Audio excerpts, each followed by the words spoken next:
Welcome back, everybody, to the last review of 2022. And who else would we use to cap off the final review for this year? Well, it's none other than Legacy Transmetal 2 Megatron!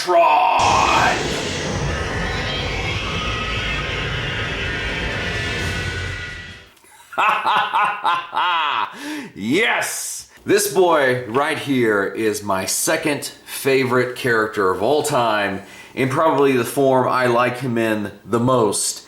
And for his beast mode, it is nearly perfect and it is awesome. I mean, just tons of sculpting, and especially like the spark extractor tail that he had on the original. Oh, yes, this guy right here is absolutely killing it. And he looks excellent, especially when you pair him up against his eternal nemesis when they're getting ready to go at it. And oh man, this is gonna be a fun one, guys. So one of the interesting things about this Megatron is that it actually takes engineering elements from both of his previous versions. The interesting thing being is that it takes more from the Beast Machine's version while choosing to update the aesthetic for this one. And it just all rolled together to make the pretty awesome dragon that we have right here. One of the interesting other elements about it is you notice that Megatron has these yellow horns on the back of his dragon head. On the original figure, you can see that they're red, and this is more show accurate with the red. And I'm like, did they just look at the Beast Machine's version and say, we'll kind of utilize that? Which, it's not a big thing, but it is something that I'm like, oh, I don't know, do I actually want to paint that or not? You know, this is one jacked dragon when you look at his chest. There is no denying that. But when we come in for a little bit of closer inspection, you can see that where the top of his beast mode chest stops, that's where his robot mode chest is failing to hide behind it. And the fact that it's mostly purple, I mean, this does not blend in at all. And that just, oh, it just drives me crazy. The other thing with this dragon mode that also drives me crazy is when we look at the neck. And that being said, while this part right here is a design engineering necessity to hide his robot mode fist, it does very little to hide the fact that it breaks up the neck too much from the body. Because when we look at his neck in comparison to the old guys, it looks a lot cleaner and the neck looks connected to the body. It's not broken up like we see with the new boy right here. Everything else on this beast mode is pretty killer. So as you can see, when you go ahead and include the fire breathing blast effect, oh man, our boy is totally rocking it. And you know, like if you were to use this in like group photos, I can just imagine how sick that would look. And yeah, our boy, he is totally killing it. Now with Megatron being a leader class and a dragon, you know that basically makes him a very tall character. But if you're wondering just how tall he is, let's go ahead and stack him up to Victory Saber here. And you can see that pretty much our Dragon Man, his head is around the same level as the Supreme Commander over here. And I do feel that's very poignant, but it's also subject to how you actually position Megatron in regards to both the neck and the legs. And on top of that, I did want to go ahead and show you how Megatron's beast mode mask looks, especially when you stack him up against a very stocky, very thick character. Despite that, however, how does he look with his own crew? And so here we can see Megatron with all of his flunkies. To actually see them in person all together, the Season 3 Preds, oh, it looks awesome. I'm happy about that. But oh man, this is so sick, and Megatron, you can just tell he is designed to be the centerpiece, and he's just fulfilling that role so excellently. So it's awesome to see him like this. Yet as entertaining as his beast mode is, how does he look in his robot mode? Megatrons do not surrender. We conquer. And here we can see Megatron doing one of the things that he does best, sitting upon a throne. You know what? I think he kind of rocks it. So wonderful.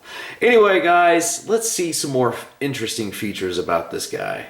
So in looking at Megatron and his original release, you can definitely tell why we needed a modern day upgrade.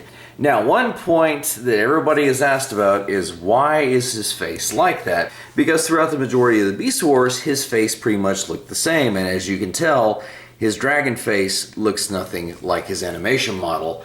Because instead of going for animation accuracy, they went for figure accuracy. And even though the original Transmetal 2 Megatron's face is all black, you can definitely tell the grit and the growl and what they were going for. Now, one of the fabulous upgrades is the dragon arm, because as you can see over here, this thing was limited by its gimmick, and a lot of the times when you got it like this, it's just kind of just hanging there. Whereas his new dragon mode arm is expressive, and you can kind of keep that pose, and pretty much it is everything that you would want from this sort of a figure that is basically just having a giant mythical creature form his left arm. So fabulous. Plus, I like how flush the chest is compared to the original.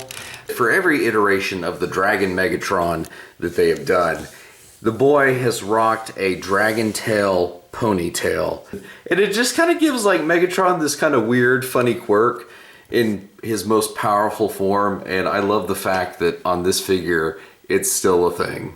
But one of the interesting things about the original Transmetal 2 line was that as opposed to their Transmetal 1 predecessors, the design aesthetic was to be asymmetrical. And so you can definitely see in the legs and the design, the symmetry is not there at all. And one of the funny things is on this Megatron, they went to that level of detail to show the asymmetrical detailing from the knees down, and that is awesome. Now, if we look at the little boosters here on the side of their legs, this is a little bit of an interesting callback because the original Transmetal 2 Megatron had a third abandoned mode in which he was basically a dragster. And no joke, this dragster mode had jet turbines. And that's what these black pieces are. Well, as you can see on the new Legacy guy, they're actually referencing that, and in the animation model, Megatron did have those, ironically enough. So that's kind of awesome.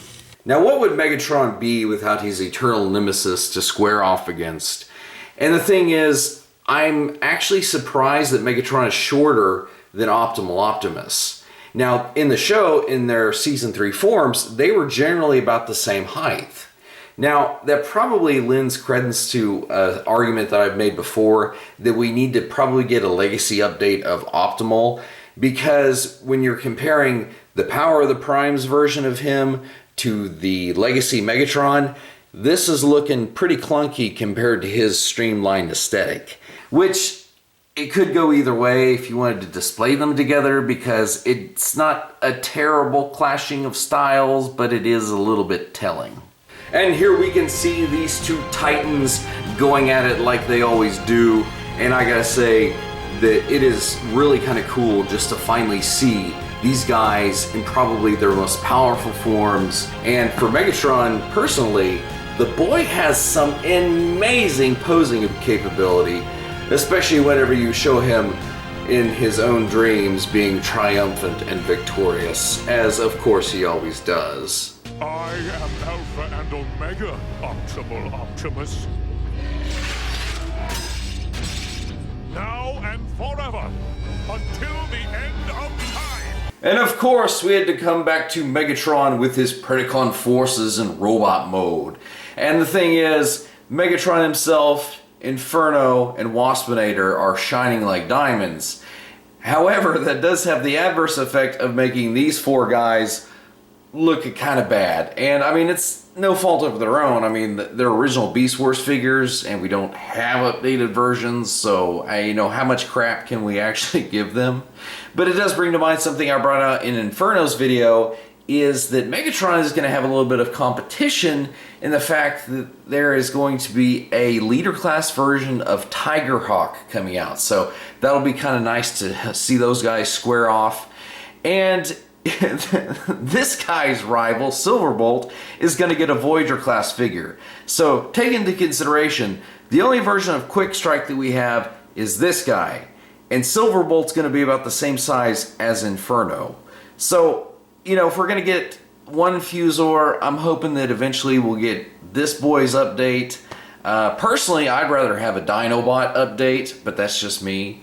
So guys, I do apologize for getting a little sidetracked there. I think Megatron, even with these boys looking rough, I think this to some degree looks awesome. And like I said, in beast mode, he's pretty much the centerpiece. So anyway guys, for those of you that have made it to the video, unlike all those losers that clicked off at some point before now, you guys are actually going to be rewarded because I'm going to tell you the plan for the rest of the year.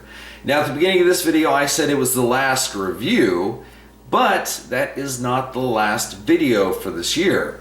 Next Saturday I actually want to be able to release my top 10 figures that I picked up over the course of 2022, while not specifically being from 2022, not all of them anyway. And then that will be our second to last video. The other one I'm going to hopefully release 2 weeks from now, right before New Year's Day, with the top 10 legacy figures so far. And anyway, so that's what I hope to be able to do. If not, well, don't be too crushed, but you guys are in the loop. Like I said, all those folks that don't have the patience to make it to the end of the video, sucks to be them. Anyway guys, that was our look at Megatron in his fabulous Transmetal 2 form from Legacy. And until next time guys, I'll see you in another video. Megatron, I give you a final chance. Surrender or be terminated. I give you no chance at all.